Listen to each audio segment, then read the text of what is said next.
네, 이번 순서는 알바하고 취업하자입니다. 네, 똑똑한 아르바이트를 찾아주실 방법, 찾을 방법을 알려주실 분입니다. 네. 자, 오늘 왜 이러죠? 예, 알바몬의 안수정 과장님 모시겠습니다. 어서 오세요. 네, 안녕하세요. 네, 네, 오랜만이에요. 네, 자, 오늘 어떤 아르바이트 이야기 전해주실지 궁금한데요. 네. 지금 이 시기에 가장 많이 아르바이트를 찾는 분이 어떤 분인지 알고 계세요? 네, 지금 제가 앞에서 이야기했잖아요. 네, 수능 끝난 분들이 아닐까요? 네, 맞습니다. 학생들. 보통 지금이 지나가고 한 12월이 되면 대학생분들이 방학을 앞두고 아르바이트 구직에 많이 나서시고요. 지금은 바로 수능을 끝난 고3 수험생들이 내가 뭔가 할 수 있는 아르바이트가 없을까 하고 아르바이트를 많이 찾는 시기인데요. 알바몬에 따르면 수능이 끝난 수능 당일인 8일부터 17일까지 한 열흘 동안 알바몬에 등록된 채용 공고 신규 이력서들을 보면 네. 한 35,900건 정도가 등록이 되고 있는데요. 네. 보통 수능 직전 열흘부터 이후 열흘을 이렇게 비교를 해보면 신규 이력서 증가가 한 1.3배 정도로 비슷한 수치를 나타내고 있습니다. 네. 그래서 30대 이상 구직자 같은 경우에는 1.1배로 비슷한 수준이었고요. 네. 20대도 마찬가지로 한 1.2배 정도였는데요. 다만 지금 수능을 치렀을 걸로 예상이 되는 19살의 이력서의 경우에는요, 그 전 열흘 동안 이력서가 2,005건에 불과했는데, 그 이후 이력서가 열흘 동안이 6,156건으로 무려 3.1배나 증가를 했습니다. 그래서 굉장히 수능을 하고 나서부터 신규 이력서 수가 7.4%에서 17.4%로 한 10%포인트가 증가를 했거든요. 그래서 굉장히 수험생들의 열기가 뜨겁다는 걸 알 수가 있습니다. 네, 네. 보통 이맘때 정말 많이 하는 것 같아요. 저도 심지어는 시험을 보고 나서 닭집에서 아르바이트를 했었는데, 닭집, 네. 예, 아르바이트 네. 구직 열기 대단합니다. 네, 그렇습니다. 보통 입시 경쟁에서 어느 정도 해방이 됐으니까 이제는 좀 놀자라는 생각을 할 것도 같은데요. 오히려 이 시간을 좀 용돈도 벌고 등록금 마련에 힘겨우실 부모님을 좀 생각해서 아르바이트를 하자라고 아르바이트에 관심을 돌리는 수험생들이 굉장히 많이 늘어나고 있습니다. 네. 실제로 그동안의 조사 결과들을 이렇게 살펴보면요. 19세 이력서가 급증하는 시기가 바로 언제부터냐면 수능 시험을 본 그날 당일부터인 것이 굉장히 놀라운데요. 그래요? 시험을 치르자마자 집에서 내가 어디 할 수 있는 아르바이트 자리가 없을까라고 알아본다는 점에서 좀 굉장히 놀라운 부분이 그래요. 아닐까 생각이 그 듭니다. 정도라면 조금 네. 안타까운데요. 네. 수능 끝난 날부터 찾아본다는 건 정말 좀 씁쓸한데, 자, 이렇게 급하게 찾는 아르바이트 좀 부작용이 없을까요? 네, 당연히 뭐든지 급하게 먹는 게 체한다고요. 아르바이트에서도 급하게 알아보는 것들은 부작용이 있을 수밖에 없습니다.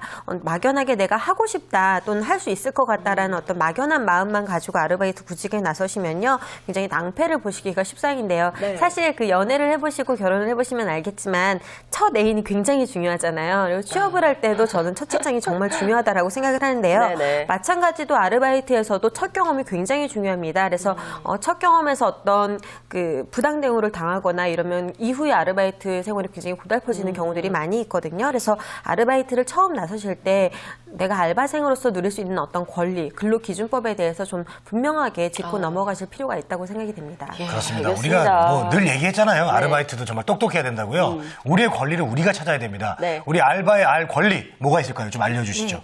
가장 중요한 게 바로 급여잖아요. 네. 급여, 워낙 아르바이트 할 사람도 많은데 너한테 이 돈을 줘야 돼? 라고 반응을 하시면 급한 마음에 저 좀 깎아주셔도 돼요? 라고 반응을 하기 쉽거든요. 그런데 이때 제일 중요한 것이 아무리 적게 받더라도 최저임금을 받으셔야 된다는 부분입니다. 네. 지금 2012년 현행 근로기준법상 최저임금은 시간당 4,580원인데요.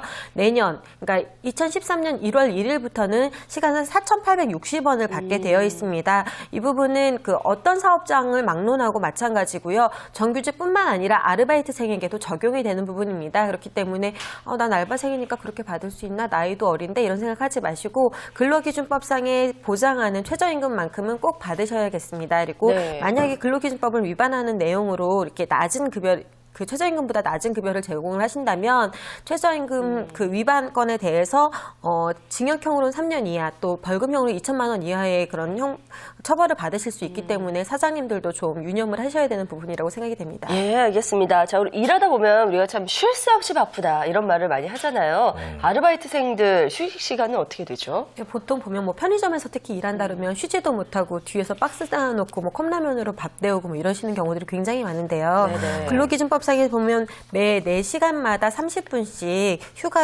휴식을 주도록 정해놓고 있습니다. 특히 그러니까 예를 들면 8시간을 일한다면 1시간 이상은 쉴 수 있게 되시는 거죠. 이 부분에 대해서 이 휴식 시간에는 좀 사장님의 구속을 떠나서 자유롭게 이용을 하실 수가 있는데요. 밥을 먹는 것은 물론 은행 업무를 본다든지 이렇게 자유롭게 자기 시간을 쓸 수 있는 부분입니다. 네. 또 그 근로기준법상에서는 일주일 동안 만약에 일을 한다라고 생각을 하시면 일주일에 평균 1일에 그 유급휴일을 주게 하고 있는데요. 다만 이 부분에 대해서는 꼭 일요일 날 쉬셔야 되는 부분은 아니고요. 그 유급휴일 같은 경우에는 뭐 일정을 잘 조절해서 쉬실 수 있습니다. 네, 알겠습니다. 자, 그리고요, 끝으로 그 문제가 좀 발생했을 경우에는 어떻게 대처를 해야 될지 좀 그것도 알려주시죠. 네. 문제가 이미 만약에 일을 하다가 문제가 발생하신 경우에는요, 노동부 종합상담센터를 통해서 좀 그 도움을 얻으실 수 있는데요. 네. 전화번호 좀 외워두시면 좋겠습니다. 네. 국번 없이 1350번으로 전화를 하시면 농업부 종합상담센터에서 도우시는 분들을 통해서 도움을 얻고 구체적인 대처 방안에 대해서도 도움을 얻으실 수 있습니다. 네, 잘 들었습니다. 오늘 똑똑한 아르바이트에 대한 정보 가득 전해 들었고요. 지금까지 아르바이트 전문 구인구직 포털 알바몬의 안수정 과장과 함께했습니다. 고맙습니다. 감사합니다. 감사합니다.